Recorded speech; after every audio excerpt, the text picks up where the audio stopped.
اس لڑکی کے والدین نے اس کی پرورش کی, اسے گریجویٹ بنایا, تعلیم کے اوپر خرچہ کیا, تو مہر ملنے کے بعد اس عورت کی وہ اپنی جائیداد ہو جاتی ہے. وہ چاہے اپنے والدین کو دے, چاہے خود رکھے, یا اس کو کوئی بزنس میں لگا دے, کوئی تجارت میں لگا دے, اس کا حق ہے. تو مہر اس کی خود کی جائیداد ہے, وہ کچھ بھی کر سکتی ہے. اور مہر کا کوئی فکسڈ اماؤنٹ نہیں ہے, چھوٹا بھی ہو سکتا ہے, بڑا بھی ہو سکتا ہے. اور اس کے علاوہ یہ مہر اگر خدا نہ کرے, اللہ نہ کرے, اگر طلاق ہوتا ہے, ڈیورس ہوتا ہے, تو یہ مہر اس کے کام آ سکتا ہے. لیکن لوگ کو غلط فہمی کہ مہر صرف طلاق کے لیے, ایسا نہیں بات ہے. وہ مہر لے کے خود کو بزنس میں لگا سکتی ہے, اپنے والدین کو دے سکتی ہے.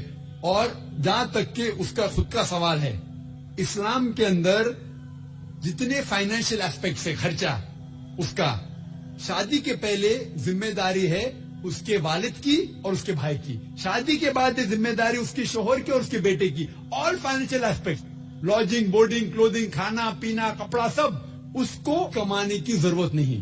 یہ حق ہے مرد کو دینے کا. تو financially she is more strong, she is very strong financially. جہاں تک کہ مالی حالات میں اسلام میں عورت کا درجہ بہت اونچا ہے. جہاں تک کہ بہن نے سوال پوچھا کہ طلاق ہونے کے ٹائم پہ اسے مینٹیننس کیوں نہیں ملتا, بہت اہم سوال ہے. پہلے ہم یہ جان لے کہ جب اللہ سبحانہ و تعالی خواتین کو اتنے حقوق دیے, حقوق دینے کے باوجود اللہ سبحانہ و تعالی عدل کرتے ہیں, جسٹ ہے. کیونکہ جب بھی طلاق ہوتا ہے گھاٹے میں جاتا ہے مرد اسلام میں زیادہ. کیونکہ جب طلاق ہوتا ہے اسے اگر وہ مہر نہیں دیا ہوگا دینا فرض ہو جاتا ہے. بھلے وہ مہر 50,000 ہو, 1 لاکھ ہو, 5 لاکھ ہو, 10 لاکھ ہو, وہ اسے طے کرنا چاہیے. جب مہر دیتا ہے تو عورت کا نقصان کچھ نہیں ہوتا. اور طلاق ہونے کے بعد آدمی بھی شادی کر سکتا ہے, عورت بھی شادی کر سکتی. جب طلاق ہو جاتا ہے اسے مہر تو مل جاتا ہے, جب نئی شادی کرتی ہے نیا مہر ملتا ہے. آپ سوچئے, آدمی جب نیا شادی کرتا ہے اس کو نیا مہر دینے پڑتا ہے, تو آدمی نقصان میں ہے. اگر آپ یہ کہیں گے کہ طلاق ہونے کے بعد آدمی مینٹیننس بھی عورت کو دے, تو ہم کہیں گے یہ اللہ سبحانہ و تعالی حق کے نہیں ہے, نعوذ باللہ. ایسا کر نہیں سکتے, نہیں تو مجھے لیکچر دینے پڑیں گا آدمی کے حقوق اسلام میں. میں اکثر تقریر کرتا ہوں عورتوں کے حقوق. لیکن جو لوگ اسلام کی بنیادی بات کو نہیں سمجھتے انہیں یہ غلط فہمی ہے کہ عورت کا نقصان ہو رہا ہے. عورت کا نقصان نہیں ہو رہا ہے. اور عورت کو کچھ بھی اگر چیز کی ضرورت ہے, جیسے میں نے کہا, آدمی کا حق بنتا ہے کہ اسے دے. شادی کے پہلے اس کے والد اور اس کے بھائی, شادی کے بعد اس کے شوہر اور اس کے بیٹے. اور اگر یہ نہیں بھی دے تو معاشرے کا فرض ہے کہ عورت کو سنبھالے. معاشرہ نہیں کر سکتا ہے, اگر اسلامک حکومت ہے, حکومت کا فرض ہے کہ عورت کو سنبھالے, اس کی پرورش کرے. یہ اسلام میں. لیکن اگر آپ اس کے بعد کہیں گے طلاق ہونے کے بعد آدمی اسے ہر مہینہ اور 1,000 روپیہ دے, 5,000 روپیہ دے, تو یہ آدمی پہ ظلم ہوئے گا. لیکن جو مہر طے ہوتا ہے شادی کے پہلے نکاح میں, کیا مجھے چاہیے 5 لاکھ روپیہ, اسے وہ سنبھال سکتی ہے. اسے کوئی تجارت میں لگائے اور اس کی آمدنی لے سکتی ہے. اگر کوئی شک ہے کہ ہو سکتا ہے میرا طلاق, کبھی بھی شادی ہوتی تو طلاق کا گمان تو رہتا نہیں دماغ میں کہ طلاق ہونے والا ہے, ہو سکتا ہے.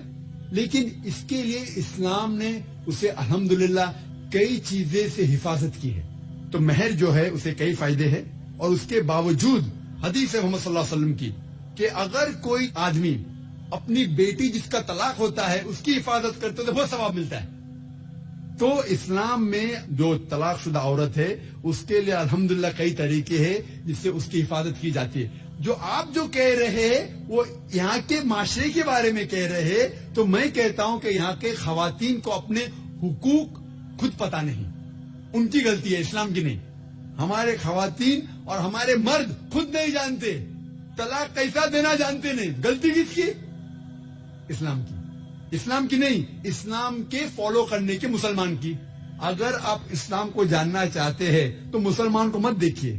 جس طریقے سے آج میں نے کہا, آپ اگر مرسیڈیز کار کو جاننا چاہتے کتنی اچھی ہے, اگر کوئی ڈرائیور جو ڈرائیونگ نہیں جانتا ہے اس کے پیچھے بیٹھا اسٹیئرنگ ویل کے اوپر اور مرسیڈیز کار کو ٹھوک لیتا ہے, تو غلطی کس کی؟ مرسیڈیز کار کی کہ ڈرائیور کی؟ ڈرائیور کی. اسے مرسیڈیز کار چلانے آتا نہیں, تو اسی لیے اسلام کو اگر جاننا چاہیے تو آپ کو قرآن کو پڑھنا چاہیے اور صحیح حدیث کو. یہ افسوس کی بات ہے کہ کئی مسلمان خود نہیں جانتے قرآن و حدیث میں کیا لکھا ہے, کس طریقے سے طلاق دینا چاہیے, کس طریقے سے برتاؤ کرنا چاہیے اپنی بیوی کے ساتھ. اسی لیے میں تقریر کر رہا ہوں, تو لوگوں کو قرآن اور حدیث کے قریب لے کے آؤں. Hope the answers the question.